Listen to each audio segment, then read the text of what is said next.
tutaj troszkę takiej delikatnej struktury nadać. Czyli skupimy się może w pierwszej części na jakichś przykładach programowania w okresie prenatalnym dzieci, jakie może mieć to konsekwencje na ich życia w przyszłości, a w drugiej może powiemy trochę o takich typowych chorobach właśnie w ciąży, które u kobiet się pojawiają i z czego one mogą wynikać i również jak one wpływają później na ciążę, na dziecko w późniejszym dorosłym życiu i przejdziemy do porodu.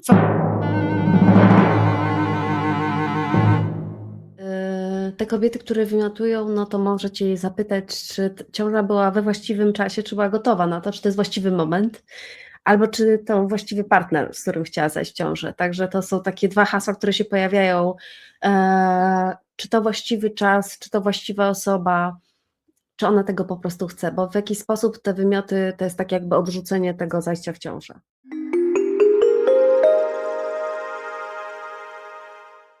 O, wspaniale.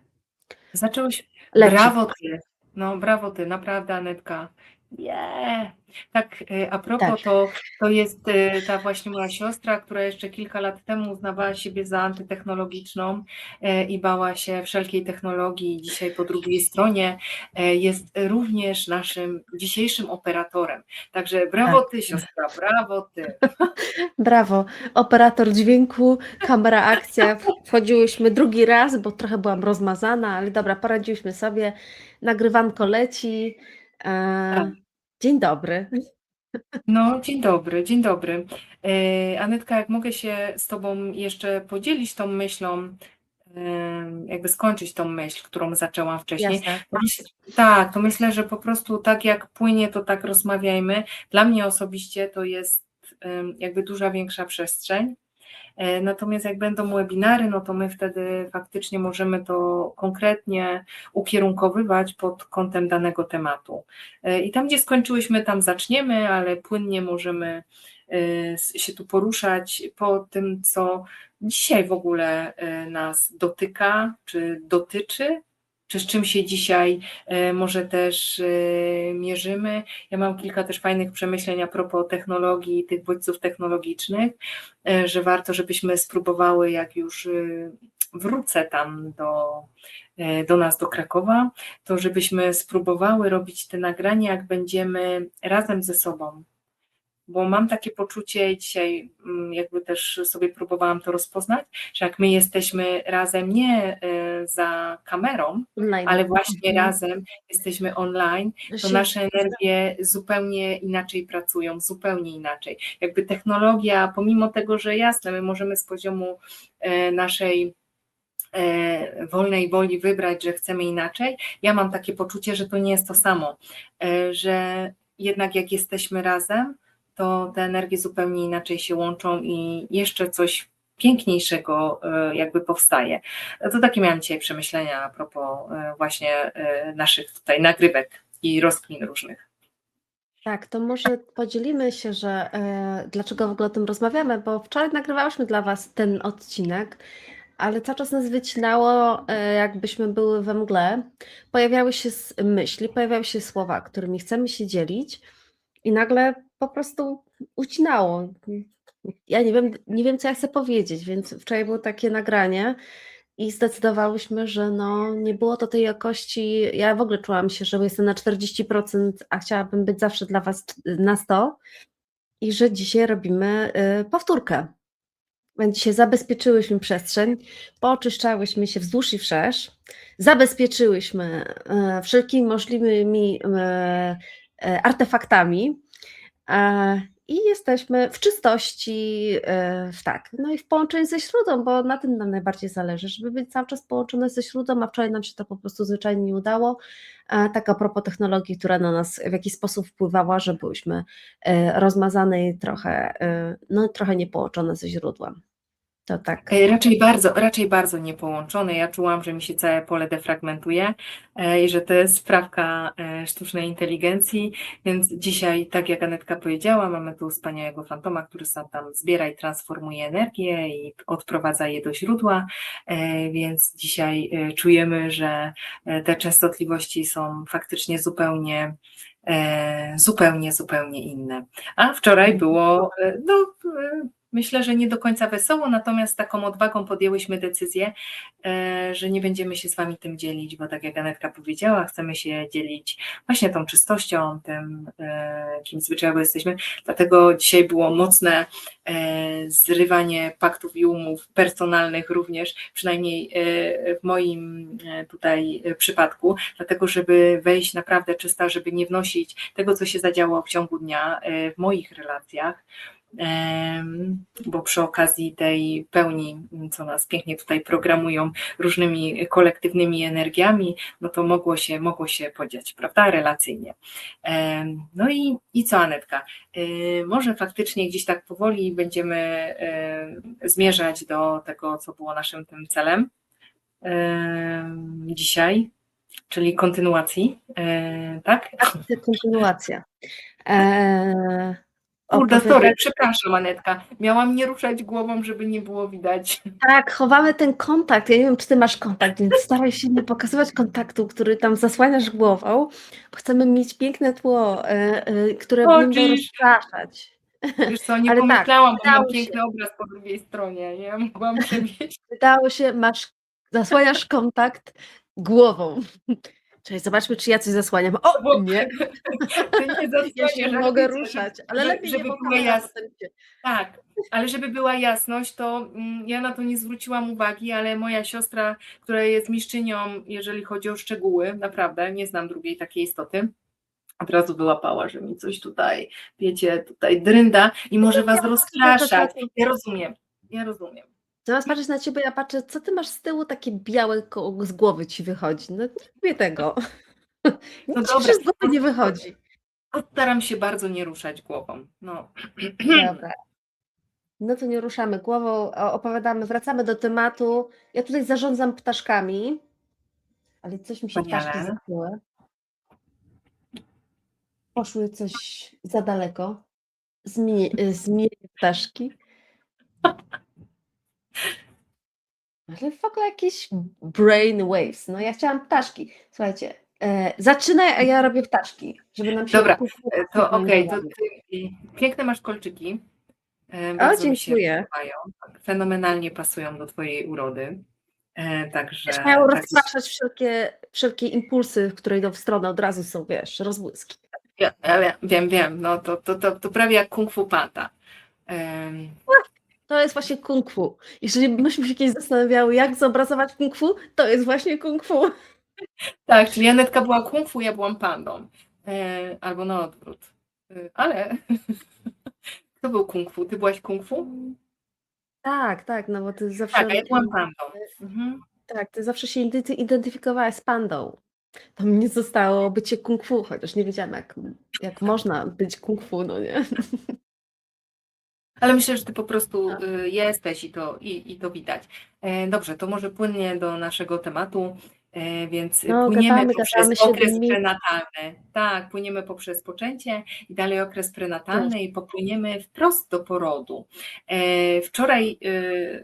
Wczoraj, a dzisiaj mamy dzisiaj. Może takie dwie kwestie, żeby może tutaj troszkę takiej delikatnej struktury nadać. Czyli skupimy się może w pierwszej części na jakichś przykładach programowania w okresie prenatalnym w dzieci, jakie może mieć to konsekwencje dla ich życia w przyszłości, a w drugiej może powiemy trochę o takich typowych chorobach właśnie w ciąży, które u kobiet się pojawiają i z czego one mogą wynikać i również jak one wpływają później na ciążę, na dziecko w późniejszym dorosłym życiu i przejdziemy do porodu. Co ty na to?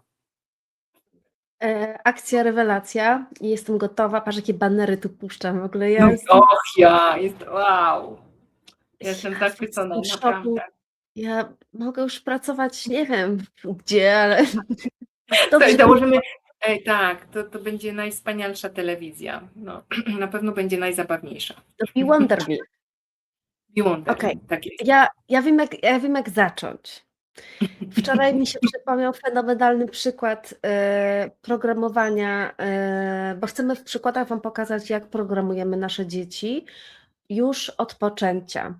Wczoraj przypomniał mi się fenomenalny przykład naszej wspólnej znajomej, która opowiadała o swojej córce, która jedząc i zachwycając się smakiem, nie wiadomo dlaczego wydawała dźwięki rozkoszy.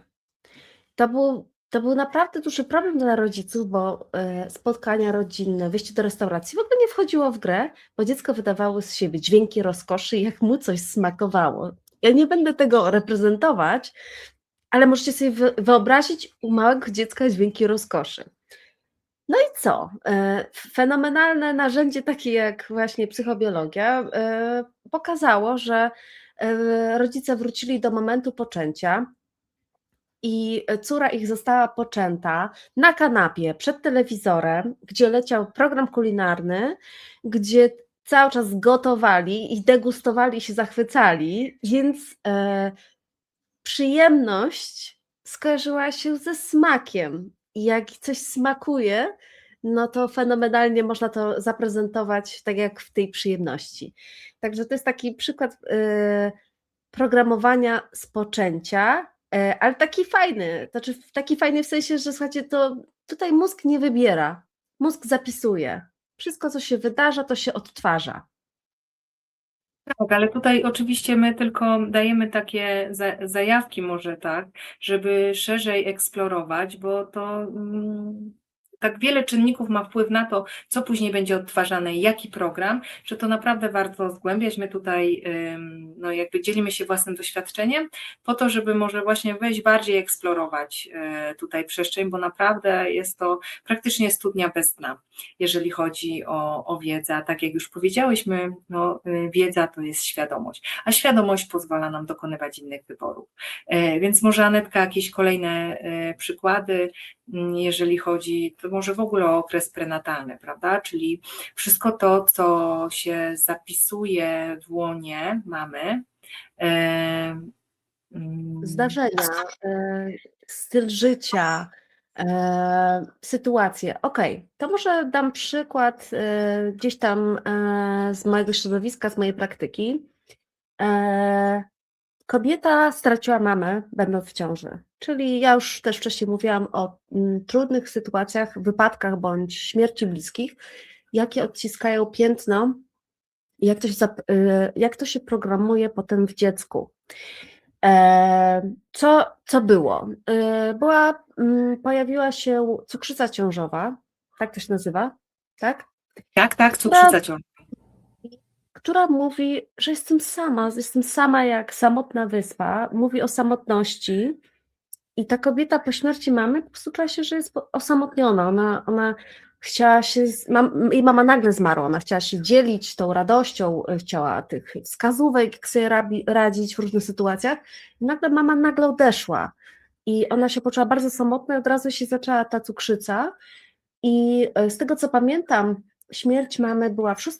miesiącu ciąży. Tutaj też coś ciekawego Wam już przekażemy, jak można sobie czasami policzyć, że w którym miesiącu ciąży dochodzi do jakiegoś wydarzenia, to w tym roku życia dziecka, w takim roku życia dziecka lub pomnożone razy 2, tam są już różne konfiguracje, to sytuacja się odtwarza w życiu dziecka. Nie wiem, te ptaszki nie są za głośno, bo ja... Nie słyszę, ale jest okej. I co się wydarzyło? Dziewczynka, jej córka, ta właśnie, z którą była w ciąży, gdy jej mama umarła, w 6. roku życia nagle ma niedoczynność tarczycy. I pracowałyśmy z tym, że okej, to w którym tym miesiącu ciąży, co się wydarzyło, ja od razu zadam pytanie, co się wydarzyło w 6. miesiącu ciąży? No jak to co? Mama mi umarła. I jaki idzie za tym zapis, bo choroby zawsze nam opowiadają o tym stanie emocjonalnym. No nie zdążyłam. I tak chciałam mamie pokazać Moją córkę, no nie zdążyłam, Tak, i tu bo jak jesteśmy przy o tarczyca mówi o czasie. Tutaj ta symbolika czasu, też poczucie niesprawiedliwości. I tu jak jesteśmy przy cukrzycy, bo fajny temat podałaś, to ja podam inny przykład z cukrzycą, który Wam zobrazuje, jak różne sytuacje mogą spowodować różne odczucia a za tym idzie powiedzmy jedna choroba, tak? Ale tak naprawdę to różne sytuacje, bo to wszystko zależy od tego, jak osoba przez pryzmat właśnie swoich filtrów, głównie w podświadomości, reaguje na daną sytuację, no bo jedno zdarzenie może wywołać różne emocje w różnych osobach. Ja też doświadczyłam cukrzycy ciążowej, ale tutaj był zupełnie inny oddźwięk. Ja miałam głębokie poczucie samotności, ale w relacji z moim partnerem, ojcem mojego dziecka. Czyli ja doświadczałam permanentnie poczucia samotności, łącznie z tym, że na badania chodziły ze mną koleżanki z pracy.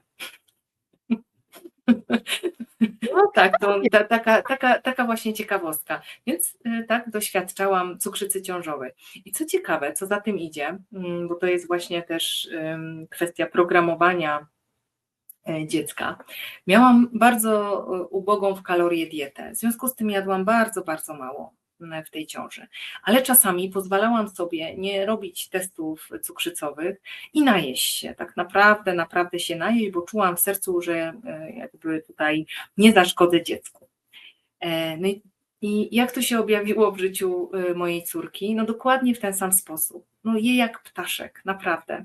Od urodzenia je jak ptaszek. No generalnie chcieli jej przypisać całe mnóstwo chorób, no bo to tak, no jak to, że można tak jeść. I tylko co jakiś czas miała taką kompulsywną potrzebę najedzenia się, aż przejedzenia się.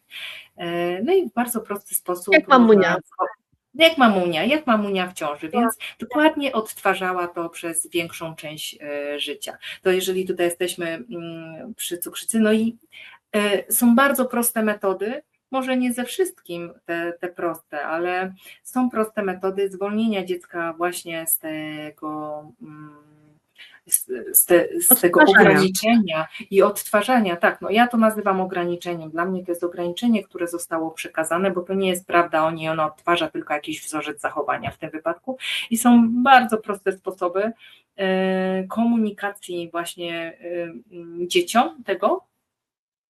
I może to, Anetka, powiemy w dalszej części albo w następnym nagraniu, skupimy się, jak właśnie pracować z dziećmi, bo w różnym wieku się różnie pracuje, jakich słów używać, jak tworzyć prawda, te zdania, które zwolnią to dziecko z tej odpowiedzialności i co jest tam takie kluczowe.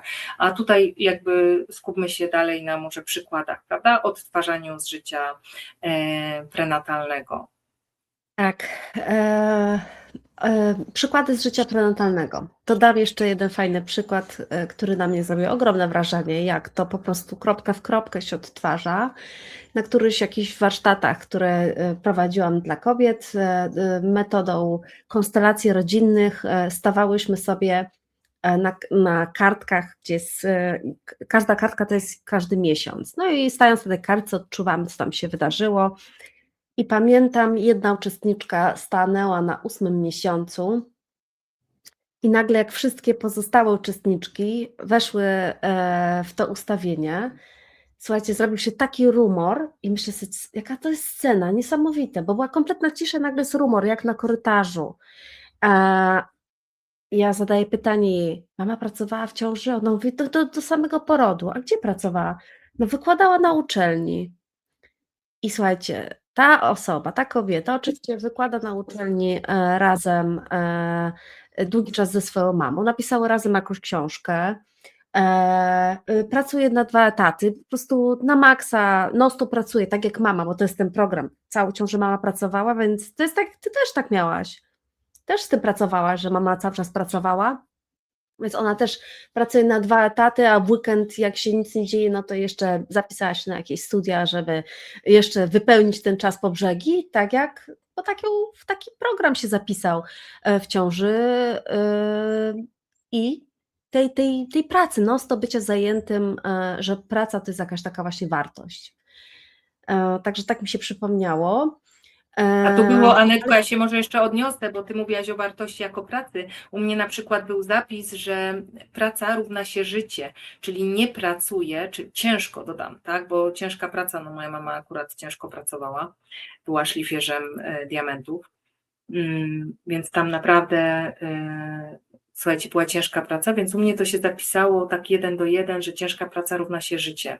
Jeżeli nie pracuję i jeszcze ciężko, nie żyję. Czyli moment, w którym ja sobie pozwoliłam na przykład na pierwszy urlop, który nie był tak dawno temu, dostałam ogromnego napadu paniki, czyli cały system po prostu próbował mnie uchronić przed tym, bo jakby odczucia miałam, że zaraz umrę, tak? No bo to nie było dla mnie w ogóle w żaden sposób naturalne. I proces dochodzenia do tego, że ja mogę w zupełnie inny sposób, z łagodnością, z jakąś taką prostotą, on trwał. Więc tutaj podnoszę, że nie wszystko da się tak, wiecie, prosto jakby zdekodować, bo czasami nasze ciało, układ nerwowy potrzebuje dużo więcej czasu, jednak to jest materia. A z takich ciekawych jeszcze przykładów, które no być może i tak z zewnątrz będą wyglądały na zabawne, to może też się podzielę, Anetka, tutaj tym swoim doświadczeniem. Ja się urodziłam w 1982 roku. To był czas tak stanu wojennego, a do tego cała żywność była reglamentowana i moja mama właśnie zawsze zajmowała sobie wcześniej rano tam gdzieś kolejkę, robiła tam inne rzeczy, biegła do pracy, no i później odbierała tą żywność i zawsze miała właśnie taki niepokój, obawę, czy to jedzenie zostanie dla niej i dla jej rodziny, czy zdoła wyżywić tą rodzinę. I to wszystko się we mnie zapisywało. A w jaki sposób ja to odtwarzałam? Dokładnie w taki sam sposób. Każdy sklep, przed weekend jak nie pracowałam, każdy sklep, ja po prostu wstawałam o 5 rano, biegłam, musiałam być pierwsza w sklepie, albo na placu, albo w sklepie, pierwsza przed wszystkimi dziadkami, żeby mi czasem nie wykupili. Ja miałam taki ogromny niepokój w sobie, że mi zabraknie. Mało tego, ja robiłam zapasy, jak słuchajcie, dla całej rodziny, jakbym chciała cały ród wyżywić. No i to trwało latami. Ja myślę, że z jakieś 20 lat aż sobie uświadomiłam, z jakiego programu to płynie.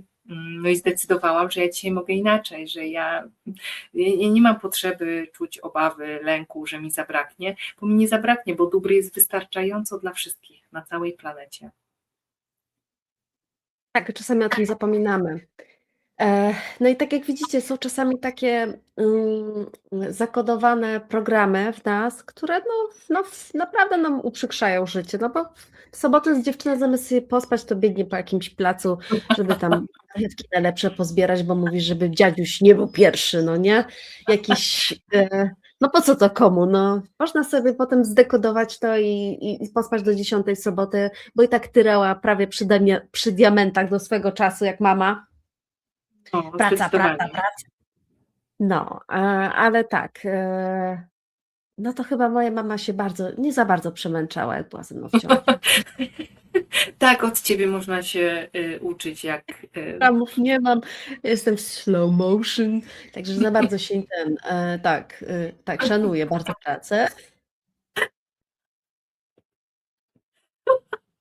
Ale to jakiś kurs zrobimy o tym, jak koniecznie. szanować pracę i żeby się nie przepalać zawodowo, Tak. że wszystko jest w porządku, wszystko jest w spokoju. Tak, ja No. myślę, że Anetka będzie tu no, naprawdę fenomenalną twórczynią Tak, takiej przestrzeni, takiego kursu. Tak, tak, tak. Ja w tym tak. zakresie się naprawdę cały czas od niej uczę. Także my się nawzajem do różnych naszych tutaj wspaniałych potencjałów dostrajamy. Tak, Tak. Czy ja się w innych wcieleniach narobiłam, wiesz, my tego nie wiemy, no nie? I to takie mam teraz, że patrzę na to inaczej. zdecydowanie, zdecydowanie. Że praca jest jednym z wielu doświadczeń, a nie jedyną najważniejszą, jak to wciąż niektórzy mają, prawda? Że tylko śpią i pracują. Dobra, Tak, ale ja może zdecydowanie, no tak, bo trochę zjechałyśmy z tematu, ale może jeszcze troszkę, wiesz, weźmy może te przykłady, może właśnie jak powiedziałyśmy o cukrzycy, to może jeszcze są takie typowe tutaj jeszcze przypadłości, na przykład wymioty. Wymioty są bardzo częste, prawda? Czyli czym są wymioty? Bo może nie każdy... Jak Może wiecie, nie ka nie każda tak, kobieta mów. wymiotuje. Może odczuwać mdłości, ale nie każda kobieta wymiotuje. I te kobiety, które wymiotują, no to możecie je zapytać, czy ciąża była we właściwym czasie, czy była gotowa na to, czy to jest właściwy moment, albo czy to właściwy partner, z którym chciała zajść w ciążę. Także to są takie dwa hasła, które się pojawiają. Czy to właściwy czas, czy to właściwa osoba, czy ona tego po prostu chce, bo w jakiś sposób te wymioty to jest tak jakby odrzucenie tego zajścia w ciążę. Dokładnie tak. Co jeszcze mogłybyśmy podać za przykład taki typowy? Wiem, jakieś takie obrzęki, dużo kobiet puchnie i Mhm. tam się pojawia ten, ten program związany z nerkami, czyli to odkładanie się tej wody, bo kobiety często się czują bardzo samotne w ciąży, osamotnione, one tak jakby budują nową, same budują rodzinę, one chcą nadążać za tym, co się wydarza, ale czują się bardzo samotnione. Teraz może już tak kobiety nie chodzą często na L4 w trakcie ciąży, ale jeszcze za naszych czasów to było dość tradycyjne. Ja byłam chyba od 6 miesiąca, mam wrażenie, już w domu i puchłam. I puchłam. Pamiętam, że puchłam, czułam się daleko od mamy, nie wiedziałam w ogóle, co się dzieje z moim ciałem. To takie inna forma odrzucenia. I też hemoroidy. Hemoroidy bardzo dużo kobiet również ma i hemoroidy mówią o problemie Tożsamością. identyfikacji siebie, związane z tożsamością. Kim ja teraz jestem? To ja jestem Annetą, czy ja jestem teraz przyszłą mamą? I również kobiety, które urodziły, mają problemy z hemoroidami, bo hemoroidy mówią o tym ich konflikcie, że one nie wiedzą, kim one mogą teraz być, bo jedna osoba zawsze były tylko sobą, a teraz przychodzi taka rola, istotna rola, bo przecież to dziecko bez tej mamy nie przeżyje. No przeżyje dzisiaj, ale tak potocznie nie przeżyje. No, ta bliskość dla dziecka i obecność mamy jest najważniejsza. Zapach, karmienie piersią, także takie sprawy w ciele się pojawiają. Co tam jeszcze jest takie typowe? Ja Pamiętasz? już powiem, tylko jeszcze chciałam się odnieść bo tak mi się śmiać chciało, że ty od 3 miesiąca, jak powiedziałaś, tak, dobrze zakodowałam, że nie pracowałaś, tak, że dużo kobiet miało Szóstego. zwolnienia. Od którego? Od którego, Szóstego. Anet? Okej, od 6. No to z kolei ja się do tego uśmiechałam, nie dlatego, że ty byłaś na zwolnieniu, ale ja sobie przypomniałam siebie, ponieważ ja jak rodziłam, to nawet pracowałam, także a propos programów różnych. Tak, ale z całym szczęściem, szacunkiem i miłością do siebie i mojej córki zwolniłam ją z tych ograniczeń, także dobrze jest wiedzieć. Więc Julcia nie Natomiast pracuje, jakbyście mieli pytania, ona nie pracuje, nie musi pracować. Mama ją nie, zwolniła, dekodowała to. będzie robić to, co kocha i będzie dawać ludziom wartość nie poprzez ciężką pracę, ale poprzez to, co sama wybierze z głębi serca i duszy. Natomiast ja chciałam jeszcze powiedzieć o takim ważnym aspekcie, bo on mi się cały czas przejawia, wrócić do tych wymiotów i tego właśnie, że to być może jest niewłaściwy moment, być może kobieta teraz nie chce tego dziecka.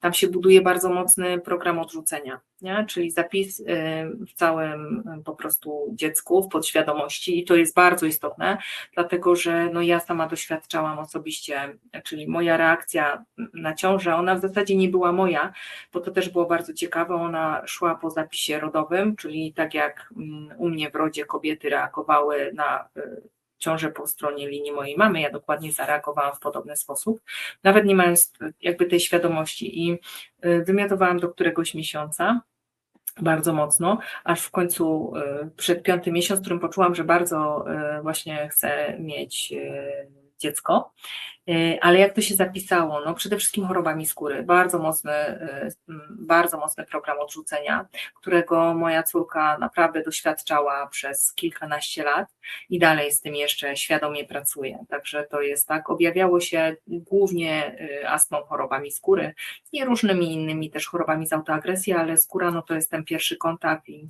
atopowe zapalenie skóry też może wskazywać tutaj u dziecka właśnie na ten konflikt odrzucenia. To chciałam dopowiedzieć, bo tu cały czas to krążyło, że to być może jest istotna informacja. Dokładnie tak, to odrzucenie. Ja już wcześniej chyba mówiłam też o myślach o aborcji, też ma swoje konsekwencje. To tak bardziej grubo, bo to dziecko tam myśli o tym, o tej autodestrukcji i to tak na grubo, to już dawałam przykład chyba z jakimiś narkotykami. Także to, co tam sobie mamunia przeżywa, no to z echem. Ale po co my to wszystko mówimy? No właśnie może z przykładami tych naszych córek, że fajnie sobie to uświadomić, przypomnieć sobie tą ciążę, a może właśnie jesteście świeżymi mamami i nie wiem, te dzieci jeszcze nie są takie duże może jak nasze, albo nawet sobie pomyśleć o sobie i macie możliwość porozmawiać ze swoimi mamami i te wasze jakieś, nie wiem, nawet te przypadłości, czasem są to natręctwa, to, czego nie lubicie, ale pojawia się, no można sobie zrobić czystą kartę, no można wziąć gumkę i można wygumkować. No po to my to mówimy. Słuchajcie, bierzcie gumę i gumkujcie. Ej, na następny przygotujcie taką wielką gumę, będziemy mazać wszystko, słuchajcie, No jak my leci. gumkowałyśmy wysoko. My mamy naprawdę, wiecie, ja wiem, że być może w pewnych momentach życia nie jest to prosto powiedzieć, żeby żyć w lekkości, ale uwierzcie, to naprawdę jest możliwe. A do tego prowadzi właśnie świadomość i wiedza. No, więc myślę, że jak najbardziej. Dlaczego jesteśmy cały czas w ciemnogrodzie, no nie? Jesteśmy w ciemnogrodzie no i to, co się wydarza, to my przyjmujemy to za jedyną prawdę. A chcemy Wam pokazać, że można uchylić kilka zasłonek, można wybrać jeden korytarzyk, drugi. Jest wielość możliwości i jedną z nich jest na przykład właśnie gumkowanie sobie tych programów z prenatalu. To jest oczywiście zawsze wybór, bo może niektórym to pasuje i w ogóle lubi, że takie to jest, no bo my mamy też dużo fajnych rzeczy z prenatalu, albo lubi to, że taki właśnie jest, bo się do tego przyzwyczaił, to też jest w porządku, więc wtedy nie używamy gumki, nie gumkujemy. No dobra, albo tak widzę, że już jest 30 minuta, może coś jeszcze powiemy o porodzie, bo poród jest też bardzo istotny. Chyba że masz jakiś jeszcze przykład do opowiedzenia? Wiesz co, w zasadzie nawet nie, tylko tutaj chciałam powiedzieć, bo wiesz, tych przykładów można mnożyć, natomiast to, co no ja bym chciała, wiesz, dopowiedzieć, to, żebyście pamiętali, my to będziemy powtarzać, że byliście, jesteście najlepszymi rodzicami. Jakimi wasze, jakimi możecie być, prawda? I że dziecko właśnie takiego rodzica potrzebuje, żeby absolutnie naprawdę nie iść w ten program poczucia winy, bo to jest destrukcyjne dla was i dla dziecka. Relacji w ten sposób się nie odbuduje. No więc tutaj będziemy podkreślać, że jesteście wspaniali, jesteście cudowni, tacy jacy jesteście. Ja powiem z własnego też doświadczenia, to pamiętam moment, w którym jakby uświadomiłam sobie, czym są wymioty przy okazji właśnie Akademii Psychobiologii, czym były wymioty i jak uświadomiłam sobie cały ten program, no to właśnie, który nawet tam płynął rodowo, to w pierwszym momencie nie chciałam tego widzieć. Nie, na pewno to nie jest, przecież jestem taka zajebista, na pewno nie, święta w niebo wzięta. Ja przecież nie mogłam nie chcieć własnej córki. Tak jakby nie dawałam sobie przestrzeni na to, że ja po prostu mogłam w ten sposób, tak, prawa do tego. W momencie, w którym powiedzmy dałam sobie na jakimś poziomie prawo, poleciałam we wspaniały program poczucia winy, po czym się zajebiście rozchorowałam. Więc tutaj jakby dzieląc się tym, to nie jest potrzebne, tak? Naprawdę nie jest potrzebne, mi nikt nie miał tego powiedzieć, a dzisiaj uważam, że jestem naprawdę wspaniałą mamą, która obdarza czystą, prawdziwą miłością i stwarza wolność dla swojego dziecka, dlatego naprawdę uwierzcie, też możecie i wszystko jest właściwe i wy jesteście właściwi. To chciałam, Anetka, dopowiedzieć, my to będziemy powtarzać, bo Nie to wchodzimy jest, w bo to jest ofiarkę. bardzo istotne. Nie, nie. Nie wchodzimy w ofiarkę, bo się mazgaimy, a co to za rodzic, który się mazgai? Konstruktywnie podchodzimy do życia, bez Bardzo. takiego właśnie robienia kroków wstecz. Idziemy do przodu. To jedziemy do porodów, to mogę? Show must go on. Dobra, lecimy, bo wiecie, ja się urodziłam w 15 minut, dlatego jestem po prostu szybka i całe życie byłam wszędzie pierwsza, nie tylko przed sklepami, przed dziadkami, ale po prostu start naprawdę zawsze miałam Kumulowanie programów. Ty, aż dziwię się z moim talentem sportowym, że ja po prostu tej lekkoatletyki nie rozwinęłam, naprawdę. Przecież myślę, że Nie byłabym wiem. spokojnie mistrzynią olimpijską. No, myślę, że już Na 100 była na metrów. emeryturze olimpijskiej. No, także a propos porodów, to właśnie mój bardzo szybki poród właśnie objawiał się tym w moim życiu, że ja wszystko bardzo szybko zaczynałam. Tam był impuls taki, tam nigdy nie było przemyślenia, zastanowienia się, po prostu było tylko impuls i działanie, impuls, działanie. Nie było naturalnego przejścia przez ten kanał rodny, w związku z tym no, ja miałam trudność z kończeniem też rzeczy, ponieważ nie było tego naturalnego wysiłku. Dla mnie, ja mam taki zapis, że dla mnie wszystko łatwo przychodzi. Stoję i myślę, że jest realizowane. No niestety tak to się nie wydarza, ale właśnie to też mógł być jeden z powodów tego programu, właśnie szybki poród. Jednocześnie to też jest ciekawe, że wszystko, co się wydarza podczas porodu, czyli emocje mamy, emocje taty, jeżeli jest, dodatkowo wszystko to, co się wydarza, powiedzmy, nie wiem, w trakcie, od momentu właśnie, kiedy wody tak, płodowe odejdą, tak, i wszystko to, co powoduje stres mamie, to oczywiście ma przełożenie na dziecko. I tutaj jak mówiliśmy o łatwym porodzie, no to on się może tak objawiać. Natomiast ciężki poród, gdzie jest walka o życie, i to jest przykład mojego znajomego, który no, dostał 1 punkt w tej medycznej skali, walczyli o niego po prostu kilkukrotnie. On przez całe życie żył na granicy życia i śmierci, czyli jego układ nerwowy miał zapamiętane żyć albo nie żyć, czyli cały czas na granicy życia i śmierci, więc on poszedł w sporty ekstremalne, bo można iść w uzależnienia tam właśnie w narkotyki, on poszedł w sporty ekstremalne i tak przez kilkadziesiąt lat, aż również sobie uświadomił i podjął pracę, że on po prostu nie chce być ciągle na granicy życia i śmierci, bo tam naprawdę na grubo, tam ocierał się non stop o śmierć. No i dzisiaj jest spokojnym, szczęśliwym człowiekiem, który realizuje się z poziomu duszy. Także no to tutaj, co Anetka, bo może powiemy o tych właśnie cięciach i co do Ciebie przychodzi. Ja tylko tak na ludzki tylko jeszcze podsumuję, bo Ty jesteś szybka, że tak jak przychodzi akcja porodowa, to potem odtwarza się ta dynamika u dziecka, jak pójdzie do szkoły, a także u dorosłego, jak pójdzie do pracy. To, co się dzieje na tej porodówce, to, co się dzieje w tej taksówce, bo różnie można sobie rodzić, osoby, rozmowy, to w jaki sposób potem odtwarza się analogicznie w szkole i dzieciaki, które idą do szkoły, wtedy mogą pojawić się właśnie rzeczy, które nigdy nie przejawiały się u tego dziecka. Przykład? Masz, bo ja mam 2. Mam jeden przykład. Mama siedzi sobie na porodówce i tam pani anestezjolog próbuje ją znieczulić i mama sobie troszkę przytyła, taki trochę się zrobiła jak taka foczka. I pani anestezjolog nie mogła, miała trudności przejścia przez tkankę tłuszczową i rozmawiała o tej pacjentce w sposób, jakby była przedmiotem, z komentarzem, że jest gruba i jak można się tak spaść. Słuchajcie, taka scena na porodówce. I co się dzieje? Dziecko, które już było w trakcie tej akcji porodowej, jak tylko poszło do szkoły, zaczęło w 2 miesiące przytyło chyba 5 kilo, jak dobrze pamiętam. Dziecko zaczęło po prostu rosnąć, puchnąć w momencie, kiedy zaczęła rok szkolny. Czyli jak odtworzyło się hasło gruba, spaść się i zaczęło się to odtwarzać. Dawaj swoje. Dobra, to ja miałam 2 przykłady.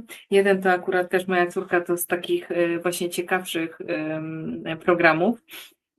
Jak się urodziła, to miała bardzo długie włosy, takie czarne, piękne włosy. Dodatkowo miała długie paznokcie, ale naprawdę niewyobrażalnie długie. Co ciekawe, ona teraz bardzo długie paznokcie nosi, bo to też jest takie niesamowite. I była cała w czarnym brokacie, obsypana. Tak, ja nie byłam na imprezie, rodziłam. Tam ty jakąś koszulkę Hello Kitty z brokatem wziąłaś na poród. Ty to masz kreację, ja pierniczę.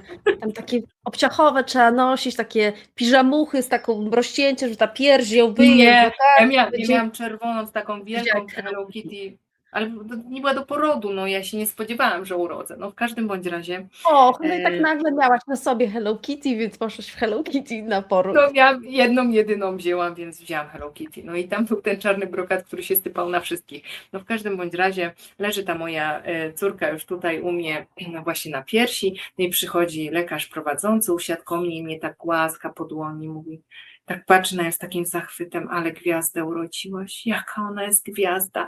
I ona poszła, słuchajcie, do 1. klasy, 7 lat. I ona nagle mówi, że ona będzie gwiazdą. Ona chce grać, ona chce śpiewać, więc zapisała się na gitarę, na pianino, na śpiew, na wszystko, bo ona po prostu będzie gwiazdą. Później zaczęła tańczyć, no i stwierdziła tak, że ona po prostu będzie gwiazdą. I długo się zastanawiałam, czy jej to odbierać. W takim znaczeniu właśnie dekodować, prawda, rozprogramowywać, no ale jednak tutaj no, ta praca też poszła, żeby mogła świadomie zdecydować, czy to jest akurat jakby jej właściwy kierunek, a to jest ten jeden przykład, a drugi kojarzy mi się właśnie znajoma, która jechała z mężem i mąż zgubił portfel. I tam było dużo stresu z tym związane. Dziecko poszło do szkoły i zaczęło gubić wszystko. Po prostu gubiło wszystko od 1. klasy podstawówki. Gubiło buty, czapki, non stop. No i tutaj właśnie chodzi o to, że tak, my też to pokazujemy, żeby zrozumieć to dziecko, bo to czasami naprawdę są irytujące, czasami trudne dla rodzica programy, ale żeby właśnie podejść do tego, bo po to się też tym dzielimy, żeby podejść do tego z poziomu zrozumienia, nie upatrywania winy w sobie, w dziecku, tylko właśnie zrozumienia. Nierozgarnięte siaki, śmaki, że słuchajcie, to jest najciekawsze, to dziecko jakie ono jest, wyście je ulepili, ono jest tworem, dosłownie, wytworzyli. Dosłownie. To dziecko naprawdę do tego 9-10 roku życia, ono w ogóle nie ma wpływu na to, jakie ono jest. Ona po prostu odtwarza, mamo, bo ty tak powiedziałaś, to ja tak zapamiętałem. I ja to zobaczyłam w domu, więc tak się zachowuję. Na to mi pozwoliłaś, naprawdę, ród, rodzice, to co się dzieje w domu, prenatal, poczęcie. Dziecko tak naprawdę jest odtwórcze, zanim stanie się twórcze, ale o tym będziemy mówić w następnym odcinku, jak programujemy dzieci w tym okresie dzieciństwa. Super. Może jeszcze powiedzmy jedną rzecz, która może być ważna. Te trudne porody, które się zdarzają, czasami są te pośladkowe, czy są porody kleszczowe, no są różne metody wyciągania dzieci, albo czy cięcie cesarskie. Wszędzie, gdzie dziecko naturalnie przechodzi tego procesu wyjścia z tej szyjki macicy, gdzie biologia tak to przygotowała, żeby te wszystkie hormony się wytworzyły i to jedno po drugim ma się wydarzyć, żeby to dziecko sobie poradziło w życiu. I jeżeli to się wydarza inaczej, to i jest ten ciężki poród i wymaga pomocy osób trzecich, to potem na przykład może mieć to dziecko w szkole, jak pójdzie do szkoły, taki program, że trzeba je cały czas tak jakby popychać, żeby coś zrobiło, pytać, pomagać. Więc się też nie denerwujcie, jak macie teraz dużo osób jest, dużo dzieci jest cięć cesarskich, więc się mamo nie denerwuj, że on po prostu potrzebuje twojej pomocy albo nie wie, że ono w ogóle może zrobić to samo, bo ono się samo nie urodziło. Więc trzeba temu dziecku je wspierać, no bo taki był zaczątek. I fajny przykład z wodomierzem. O Uwielbiam. tak, właśnie, na sam koniec, Anetka, dawaj. Ja po prostu uwielbiam ja dlaczego lubię ten przykład, bo ja po prostu kiedyś pracowałam dla takiej spółki i temat wodomierzy jest mi po prostu bliski, więc jak pamiętam, że ja wtedy pracowałam i słyszałam ten przykład od naszej wspólnej znajomej akcji porodowej z wodomierzem i potem jak to dziecko sobie to otworzyło. Dobra, to wam opowiadam.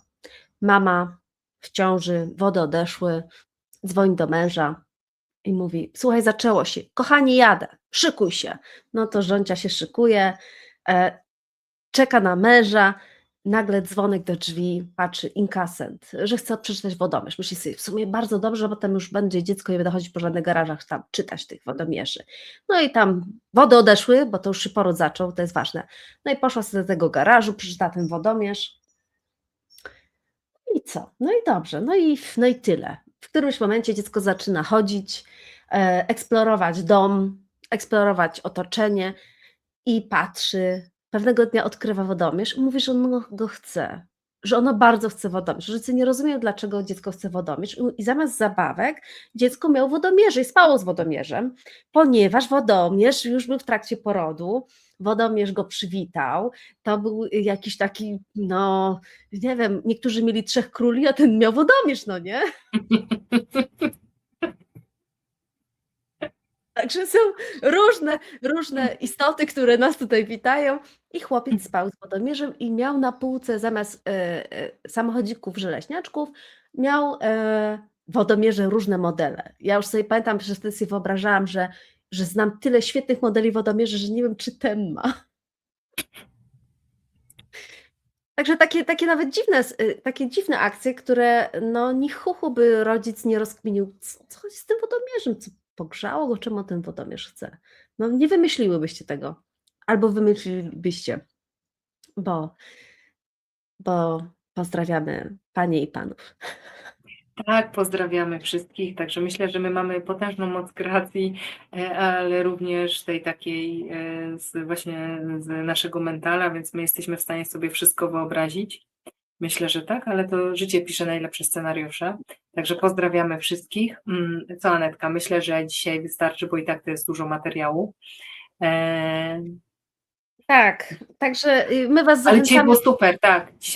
Dzisiaj było. Zachęcamy Was do refleksji, kurczę, jak jesteście rodzicami, to możecie sobie fajnie powspominać, co się fajnego wydarzyło, albo takiego może nietypowego. Zobaczcie, że może są takie przykłady, że faktycznie u Was to może też coś takiego było. Zachęcamy Was w komentarzach możecie się podzielić, też dla innych, bo przecież te przykłady czy z poczęcia, czy z porodu, czy z samej ciąży mogą być taką fajną wskazówką dla innych, że takie rzeczy się wydarzają i można je zdekodować, ale o tym dekodowaniu to pewnie powiemy następnym razem, jak to zrobić, ale też planujemy w najbliższym czasie warsztaty właśnie z tematyki chorób dzieci, gdzie dokładnie będziemy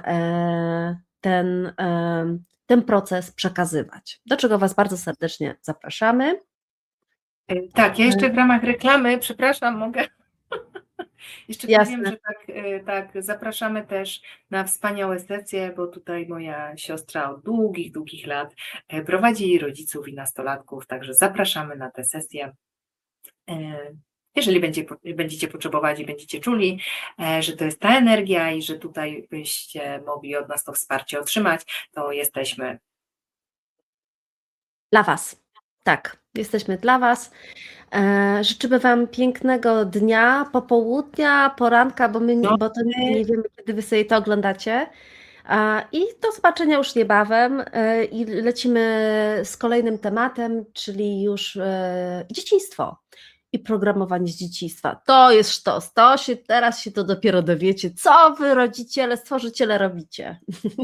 Aż musiałam palcem tak pokazać.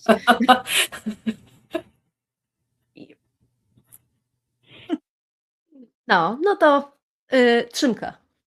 Pa, pa. Dzięki wielkie za uwagę. Dzięki. Pa.